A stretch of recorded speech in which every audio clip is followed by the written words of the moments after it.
सुप्रभातम। वंदे मातरम। प्यारे भैया बहनों, ऑनलाइन कक्षाओं में एक बार फिर आपका स्वागत है। आज हम सरस्वती शिक्षा समिति पाली द्वारा संचालित ऑनलाइन कक्षाओं में कक्षा 3 विषय पर्यावरण पाठ 10 हमारे गौरव के भाग 5 के बारे में पढ़ेंगे। इस पाठ के हमने 4 भाग पढ़ चुके हैं। पहला भाग था नागार्जुन जी का, दूसरा भाग था जगदीश चंद्र बसु का, तीसरा भाग था भगिनी निवेदिता का, चौथा भाग था महात्मा गांधी जी का और अंतिम हमारे विचारक हैं क्रांतिकारी बिरसा मुंडा के बारे में अपन पढ़ेंगे। किस प्रकार बिरसा मुंडा जी एक संगीतकार थे, फिर संत बने, संत से फिर कुछ विद्रोहियों के कारण ये फिर क्रांतिकारी बने। तो एक संगीतकार से लेकर क्रांतिकारी तक का इनका जो सफ़र रहा वो कैसे रहा, उसके बारे में अपन अध्ययन करते हैं। तो चलिए प्यारे भैया बहनों, आगे बढ़ते हैं। बिरसा मुंडा। बिरसा मुंडा का जन्म दक्षिण भारत के अंदर महाराष्ट्र के आसपास एक छोटा नागपुर का अपने पठार है, छोटा नागपुर का पठार। तो छोटा नागपुर में इनका जन्म हुआ, एक स्थान है छोटा नागपुर।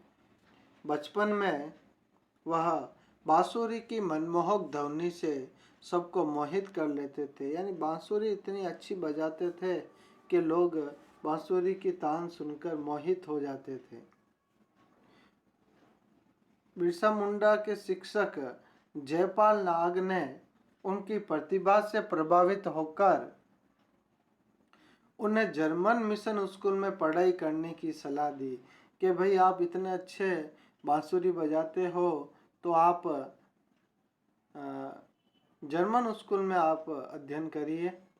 तो उन्होंने उनकी बात मानकर जर्मन स्कूल में पढ़ाई की। जब शिक्षा ग्रहण करने के बाद, जब उनकी शिक्षा पूरी हो गई, उसके बाद वे श्री आनंद पांडे के संपर्क में आए। श्री आनंद पांडे से वे मिले, उनके संपर्क में आए। शायद इनके सहयोगी या इनके गुरुजन हैं ये आनंद पांडे जी। उसके बाद में जब आनंद पांडे से ये मिले तो उनसे भारतीय संस्कृति के रहस्य को जाना। आनंद पांडे से बिरसा मुंडा जी ने भारतीय संस्कृति के रहस्यों को जाना इन्होंने, कि वास्तव में भारत की संस्कृति का इतना बड़ा महत्व है तो क्या चीज़ें हैं जिसके कारण ये भारतीय संस्कृति विदेशों में भी अपना परचम फैलाए हुए हैं। तो उन्होंने भारतीय संस्कृति के रहस्यों को जाना। उन्होंने रामायण, महाभारत और गीता जैसे महान ग्रंथों का, उपदेशों का अध्ययन किया बारीकी से। जब इनका अध्ययन किया, इनके बारे में जाना और उन्होंने इन उपदेशों को लोगों को बताया तो उनकी ख्याति चारों ओर फैलने लगी। फिर इस ज्ञान को बिरसा मुंडा जी ने प्रवचन के माध्यम से लोगों को सुनाने लगे और प्रवचन सुनाने से दूर दूर से लोग इनके प्रवचन सुनने के लिए आते थे। जब व्यक्ति किताबी अध्ययन करता है, कई किताबें पढ़ता है तो वो ज्ञानी बन जाता है। और उन्होंने रामायण, महाभारत और गीता का बारीकी से अध्ययन किया, इनके उपदेशों को सुना और पढ़ा तो उनकी ख्याति चारों ओर फैलने लगी। बिरसा मुंडा जी के प्रवचन सुनने के लिए लोग दूर दूर से आते थे। अब इनकी ख्याति इतनी फैल गई कि लोग इनसे जलने लगे। तो किसी व्यक्ति ने उनकी शिकायत अंग्रेजों से कर दी। उस समय अंग्रेजी शासन था तो अंग्रेजों से इसकी शिकायत कर दी और उन पर राजद्रोह का आरोप लगाकर 2 वर्ष के लिए कारावास की सजा सुनाई। 2 वर्ष की जेल हो गई बिरसा मुंडा जी को, और वहीं से उनके मन में क्रांति का भाव जगा।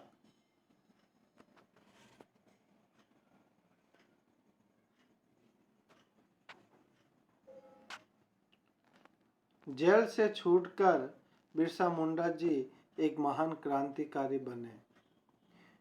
संत स्वभाव का व्यक्ति जब उसको रास्ते से भटक गए, राजद्रोह का आरोप लगाया, 2 वर्ष के लिए कारावास की सजा हुई उनको, और वहीं से उनके मन में क्रांति का भाव आया।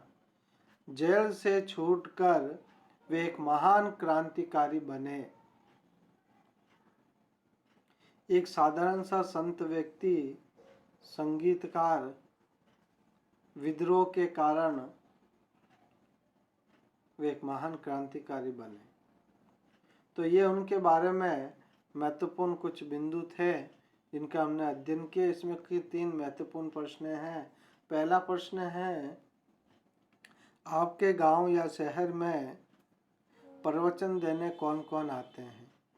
तो सीधा सा सवाल है भाई, हमारे गांव और शहर में गुरुदेव जन, संत और महात्मा प्रवचन देने आते हैं, जैसे बिरसा मुंडा जी रहते थे।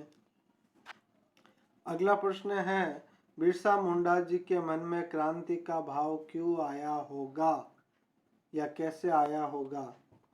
तो बिरसा मुंडा जी के प्रवचनों की ख्याति दूर दूर तक फैल रही थी, अतः किसी ने उनकी शिकायत अंग्रेजों से कर दी और अंग्रेजों ने बिरसा मुंडा जी पर राजद्रोह का आरोप लगाया और राजद्रोह का आरोप लगाकर उन्हें जेल में डाल दिया।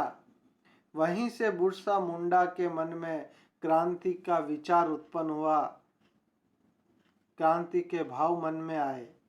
तो प्यारे भैया बहनों, ये प्रश्न अगर आ जाता है बिरसा मुंडा जी के मन में क्रांति का भाव क्यों आया, तो अपन को यह लिखना है, बिरसा मुंडा जी के प्रवचनों की ख्याति दूर दूर तक फैल गई थी।